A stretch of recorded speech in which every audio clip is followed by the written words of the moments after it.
Conjuring last right के बाद Warren's ने काम क्यों छोड़ दिया? वेल, ये क्वेश्चन तो अगर आपने मूवी देखा तो आपको आंसर मिल चुका होगा, but one of their next cases is apparently the case that kind of shook the entire USA. आज का जो हमारा सुपरनैचुरल केस फाइल है is based on the hauntings of Connecticut.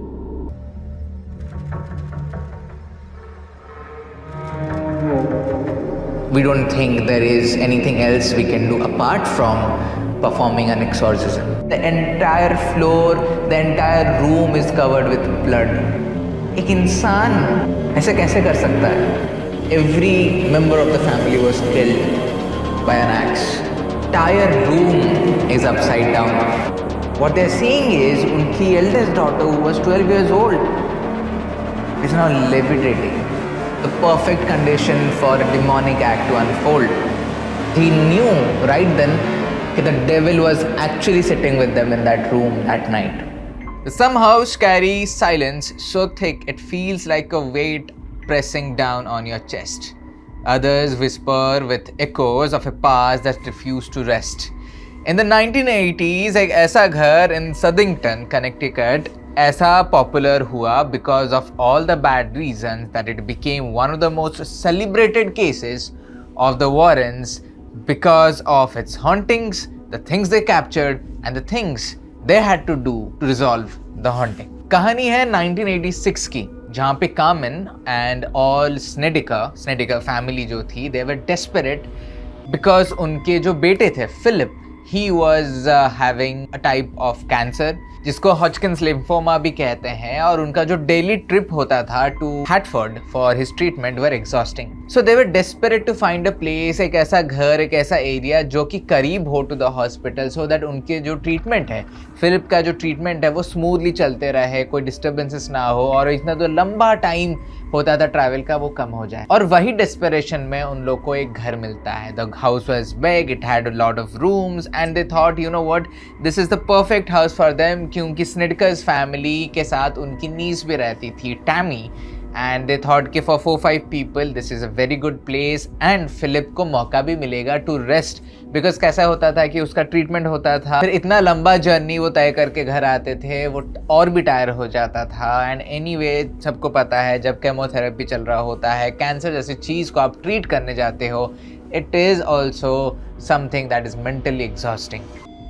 सो जैसे ही उनको घर मिला, they decided, you know what, let's go in, let's shift and we will start a new life and probably Philip का जो हीलिंग होगा process था, हीलिंग प्रोसेस जो था शायद और जल्दी हो जाएगा। So the family started unpacking, लेकिन अनपैक करते करते कार्मेन जो थी, she started noticing few tool and equipment and environment के जो चीज़ें होती थी वो उन लोग को मिलना शुरू हो जाता है। इनिशियली उन्होंने इग्नोर किया, सोचा कि हाँ कोई तो रहता होगा जिसने ऐसा छोड़ के गया है वो इधर, बट बाद में उनको पता चलता है कि ये जगह पहले एक फ्यूनरल हाउस होता था, जहाँ पे डेड बॉडीज़ आती थी, उनको प्रिपेयर किया जाता था, एम्बाम किया जाता था, रेडी किया जाता था, प्रोसेस किया जाता था before the final rights. And ये जो सारी इक्विपमेंट उनको मिले, ये जो सारी चीज़ें उनको मिली, वो a part of that. But Carmen ने इग्नोर किया, उन्होंने फोकस किया अपने बेटे के ऊपर, फिलिप के ऊपर। उन्होंने बोला कि यार जो हो गया है, अब अपना क्या है इसमें,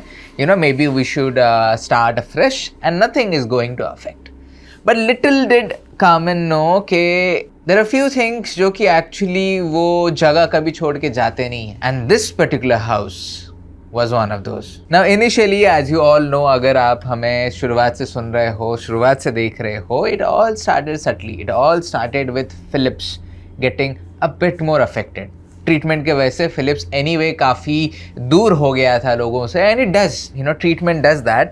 बट अभी क्या हो रहा था, वो और भी ज़्यादा एजिटेटेड दिख रहा था, और भी ज़्यादा परेशान दिख रहा था, फ्रस्ट्रेटेड दिख रहा था। फिलिप स्टार्टेड कंप्लेनिंग कि वो शैडोई फिगर्स देख रहा है अपने रूम में, जो कि कॉर्नर ऑफ द आई से क्रॉस करते हैं और उससे बातें करने की कोशिश करते हैं थ्रू विस्पर्स। उसने अपने मम्मी से कंप्लेन किया, अपने मदर से कंप्लेन किया दैट रात को ही used to see this particular man जो कि पाइन स्ट्रिप सूट पहना होता है और कॉर्नर ऑफ द रूम में खड़े होके सिर्फ उसको देखता रहता है। नाउ कामिन ने तो ये सब इग्नोर कर दिया, ये बोल के कि maybe it is the stress of the treatment और the exhaustion of the treatment, और maybe it is a treatment that is playing with his mind. लेकिन धीरे धीरे फिलिप्स के जो विजन्स थे, जो चीज़ें हो रही थी फिलिप्स के आसपास, वो और भी एग्रेसिव हो जाती हैं और भी ज़्यादा एक्टिव हो जाती हैं। And at point Philips started lashing out and started having violent bursts and he started complaining that they were trying to harm him. धीरे धीरे बाकी के जो फैमिली थी वो भी कंप्लेन करना शुरू कर देती है ऑफ एक्टिविटीज़। कोल्ड स्पॉट चालू हो गए घर के अंदर, even though the heaters were on. Cupboards में जो चीज़ें रहती थी, जो यूटेंसिल्स रहते थे, जो कलिनरीज रहते थे, they started rattling on their own. The house started vibrating suddenly, ऐसा सडनली वाइब्रेट होने लग जाता था। And lights and electrical malfunctioning became more and more common as the days went by. रात को फुटस्टेप्स आने लग गए और इतनी ज़ोरों की फुटस्टेप आती थी कि इको होता था हॉल भर में, रूम भर में।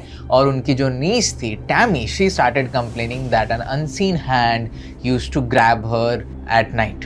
One of the younger children of the Snedeker family, उसने कंप्लेन किया that he saw hollow eyed man roaming in the basement.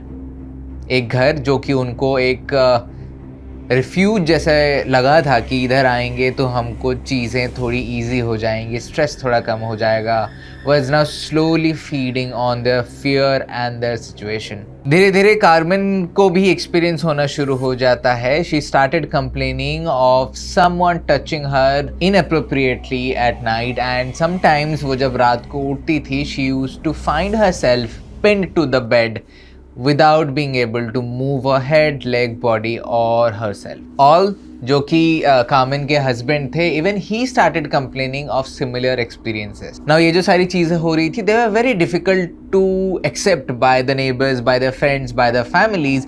लेकिन the Snedeker family was adamant कि जो भी हो रहा था उनके साथ was pretty much real and ये सिर्फ एक नॉर्मल सा घर नहीं था, it was a predator. As weeks turned into months, जो एक्टिविटीज़ थी वो भी एस्केलेट हो गई। जो क्रूसीफिक्सेस थे घर में वो अपने आप इन्वर्ट हो जाते थे, अपने आप सीधे हो जाते थे, फिर से इन्वर्ट हो जाते थे। एंड जो मिरर्स थे उनके ऊपर कुछ कुछ मिस्टीरियस चीज़ें भी दिखने लग गई थी। The children were plagued by nightmares which felt like shared vision, क्योंकि ऐसा हो रहा था कि जो एक बच्चे को ड्रीम आ रही थी वही सिमिलर ड्रीम दूसरे बच्चों को भी आ रही थी। And in both the cases with both the children they were having a dream जहाँ पे skeletal hands were grabbing them into cold darkness. Carmen also claimed of having rotten flesh का smell and smell इतना evident था और इतना strong था कि घर में अगर कोई गेस्ट भी आया होता था उनको भी ये स्मेल आती थी काफ़ी स्ट्रांगली। ब्रेकिंग पॉइंट तो तब आया जब Philip started getting very violent and very aggressive. वो अपने सिबलिंग्स के तरफ काफ़ी वायलेंट हो जाता है, एग्रेसिव हो जाता है, और जब उसको कोई कन्फ्रंट करे तो वो ये बोलता था कि वो जो स्पिरिट्स हैं, जो चीज़ें हैं जो उसको रात में परेशान कर रही हैं, जो घर को हॉन्ट कर रही हैं, वो उसको कमांड कर रहे हैं कि you have to go and you have to attack. In one occasion Philip बहुत एग्रेसिवली अपने एक सिबलिंग पे अटैक करता है by staying in a trance like state। वो लग ही नहीं रहा था कि वो फिलिप्स है जो कि अपने ही सिबलिंग के साथ इतना वायलेंटली उसके ऊपर अटैक कर सकता है। एंड जब चीज़ें कंट्रोल से निकल रही थी, that is when the Snedeker family decided to seek help and they reached out to the Warrens। जो वॉरेंस थे, of course we all know, they were not unfamiliar to dark hauntings, लेकिन जो उन्होंने ये कनेक्टिकट के house में face किया, it was something different for them. Lorraine ने ये क्लेम किया that the very air of the house इतना हैवी है, इतना थिक है, that it feels like an malevolent entity is haunting this place and is feeding off from the family members, which was also making the environment hard to breathe for Lauren. And Ed जो थे उन्होंने describe किया कि जो basement है was the place जहाँ पे unspeakable rituals have happened and it has opened up a gateway which is now bringing in entities from all different dimensions. Warrens ने अपना इन्वेस्टिगेशन चालू किया and they started interviewing every family member and उनका जो experience था, how they were assaulted, how they were getting affected, वो सब उन्होंने नोट किया। They went to one of the most active places of the house, that was the basement, and वहाँ पे जब वो अपना इन्वेस्टिगेशन कर रहे थे, they captured unexplained voices, saw shadows lurking and saw things and objects moving on their own. लोरेन ने multiple spirits वहां पे सेंस किया, but she was also sensing something else. She was sensing something dark and something very very old that was feeding on the illness and the situation of the family. Ed and Lorraine Warren अकेले ये case नहीं संभाल पाए. They had to bring in a team of fellow paranormal investigators and a team of clergy. Prayers and blessing रातों रात चलते रहे. Every night they used to do that. And during these sessions वो जो घर था वो ऐसे हाइपर एक्टिव हो जाता था, जैसा लग रहा था कि वो घर की खुद की जिंदगी है, वो घर की खुद की इंटेलिजेंस है. The house started shaking, guttural voices आने लग गए और टेम्परेचर ऐसा ड्रॉप होता था suddenly and randomly during these sessions के जो इन्वेस्टिगेटर्स थे they used to tremble because of the cold temperature. Lorraine ये बताती हैं कि एक सेशन के टाइम पे जब वो प्रे कर रही थी फिलिप्स के रूम में, she felt rage coming towards her, like something was projecting that rage towards them. मतलब जैसे कि वो बताने की कोशिश कर रहा था कि निकल जाओ यहाँ से and do not disturb me and the process I have begun. After weeks of investigations Warrens ने फाइनली कंक्लूड किया that the place was haunted by demons. And what about these demons was, जब ये funeral home था, जो mortician था, he was involved in some dark practices and rituals. He had desecrated corpses and was engaged in necromantic rituals, inviting dark entities into this place.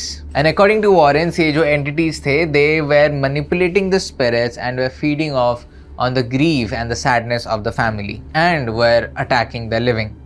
According to the Warrens, एक ही solution था इसका, ये पूरे haunting का, ये पूरे situation का, and that was a full-blown exorcism sanctioned by the church. Eventually priest आते हैं और एक्सोर्सिज्म चालू हो जाता है. लेकिन जब ये एक्सोर्सिज्म शुरू होता है, the house again starts acting up. जो विटनेस थे of this particular exorcism, they account के इतनी क्रेजी और इतने वायलेंट आउटबर्स्ट चालू हो गए by unseen forces that it was impossible to hold the ground during this entire process. उन्होंने ऑब्जेक्ट्स उड़ते हुए देखा, गटरल आवाज़ें आती हुई सुनी, घर को वाइब्रेट होते हुए देखा और अजीबो गरीब शैडोज मैनिफेस्ट होते हुए देखा on the walls, on the ceiling and on the floors. And unholy screams echoed through the hallways as they continued the exorcism. But ritual खत्म होते ही the entire house fell silent. After months Snedeker family ने बोला कि उनको चैन की नींद आई. The Warrens were successful in helping out this family and resolving the hauntings. Skeptics, however, have long questioned the Snedeker haunting. Some researchers argue that the family's trauma from Philip's illness, combined with financial stress and emotional strain, could explain much of the behavior. But skeptics को ये नहीं पता कि ये जो सारे emotions होते हैं of grief, of sadness, of worry, of exhaustion are the things that these dark forces feed on. Others accuse the Warrens of embellishing or even fabricating aspects of the case for notoriety. Neighbors claim they never witnessed anything unusual at the house, and years later, Philip himself gave conflicting accounts, at times confirming his experiences and at others downplaying them. The truth remains elusive, tangled in memory, fear and belief. अगर मानो तो गंगा और ना मानो तो बहता पानी. Regardless of the debates, the haunting left its mark. The case was widely publicized in books, documentaries, and eventually adapted into the 2009 film The Haunting in Connecticut. Though dramatized for Hollywood, the core story remains one of the most famous accounts of a family plagued by forces they had no control over. हर चीज़ के दो पहलू होते हैं. I believe अगर Philip आप बड़े होने के बाद अपना अकाउंट चेंज कर रहा है, दो चीज़ें हो सकती हैं. या तो things were actually not as dramatic as it was reported, या फिर because of whatever Philip was going through, the trauma, the exhaustion, the treatment and everything, उनका जो mind है, उनका जो subconscious mind है, has rejected those information because the experiences were very traumatic for him. And as a result, आप information भूलने लग जाते हो, आपको याद नहीं रहता है. But this is what it is for this weekend's Supernatural Files. And अगर आपको अच्छा लगा यहाँ तक तो please do subscribe, please do like and please do let me know कि आप क्या सोचते हो about this particular case. And if you have watched the movie the hauntings in Connecticut and एम करते हैं 666 कमेंट्स के लिए, है ना. आई नो अजीब सा है number, but let's aim for 666 comments, and I will see you soon.